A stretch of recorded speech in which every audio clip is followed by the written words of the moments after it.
All right, everybody's favorite segment, Stump My Nephew. My nephew, Sam the Gunman, extremely good with gun trivia, and I think we have a really good question today that I think is going to stump him or really truly show. It's going to test his mettle. We're going to test his mettle today. So he doesn't get these questions until the first time he hears them is the first time you hear them. He doesn't get them in advance. He doesn't get to research them. He doesn't have any resources. This is all from the top of his noggin. So without further ado, Sam, how you doing? I'm well. How are you guys? Good, good, good. I think this is going to be a good one. I'm looking forward to it. I'm all excited. I'm giddy. I don't know what to do with that. All right, Alicia, go ahead. Why don't you ready, Sam? You ready for Alicia to ask? I hope so.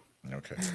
All right, Sam, your question comes from Matt from El Cajon, and he asks, what did Dr. Jean Alexandre LeMat invent, and what made his invention unique?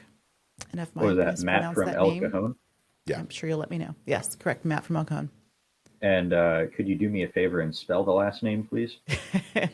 L-E, uppercase M-A-T.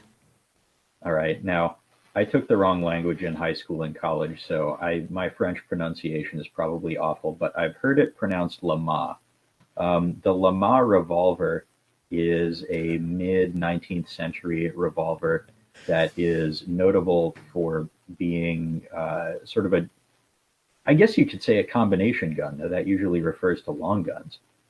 It was a revolver that you could get in a couple different calibers, I think probably 36 and 44 or 41 or something. I don't know, whatever was common at the time.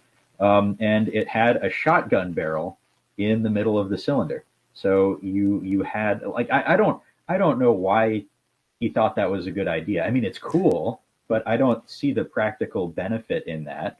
But it has remained kind of a somewhat known historical curiosity to this day, just because it's so wacky. The originals were muzzle loaders. They did some cartridge conversions at some point. Some company announced earlier this year that they want to make reproduction LeMat revolvers, which I think would be pretty neat. Mm-hmm. In terms of military use, the Confederates used a small number in the American Civil War, but other than that, it was not super widely produced, if I recall correctly. But it's a cool gun. I've seen serial number 1 of it. I was doing other work in the museum vault at the time, but Which museum? I was in a secret offsite vault at an undisclosed location for the National Museum of the Marine Corps. And they had number 1 of this, huh? Yep, they have number 1. I was sitting. I had finished the work that I was in there to do, and so I was just shooting the breeze with the museum specialist who was helping me with that, who's a big-time black powder expert and competitive musket shooter. And he said, "Hey, do you want to see LeMat revolver number 1?" I went, "Yes, please." Yeah. So I've got some pictures of it on my phone, but it's a cool gun. I just think they're neat.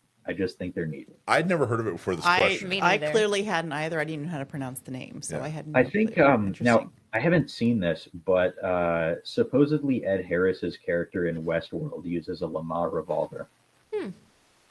That's interesting.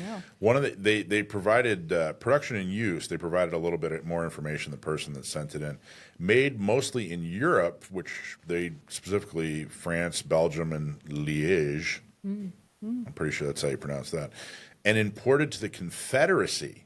Numbers were limited, and many were bought privately by officers. It saw use with the Confederate cavalry. Jeb Stuart and others are commonly associated with it. Surviving originals are collector rarities. And by the way, you nailed the caliber even. Yeah, he did. So go ahead, talk about the. You want to read the. Sure. Yeah. Okay. Typical originals were either 36 or 42. Some sources also list 44, which Sam had also mentioned. He named all 3. He did. 9-shot cap and ball cylinder with a central smoothbore shotgun barrel, commonly described as a 60 to 63 cal, roughly 16 to 20 gauge for buckshot or grape shot. The hammer striker could be indexed to fire either barrel. Wow, grape shot. That sounds delicious. Doesn't that sound tasty? It does. Okay, so I think this is, by the way, what you've been doing this for like 8 years? In 8 years of me asking you, how did you know this? This is the first time you've actually given me an answer. You were in the museum and actually saw the #1 version of it. That's awesome. Usually you're like, I don't know, I just kind of read stuff and watch videos or whatever. But awesome job, Dr. Jean-Alexandre LeMat. He was the inventor, and very cool.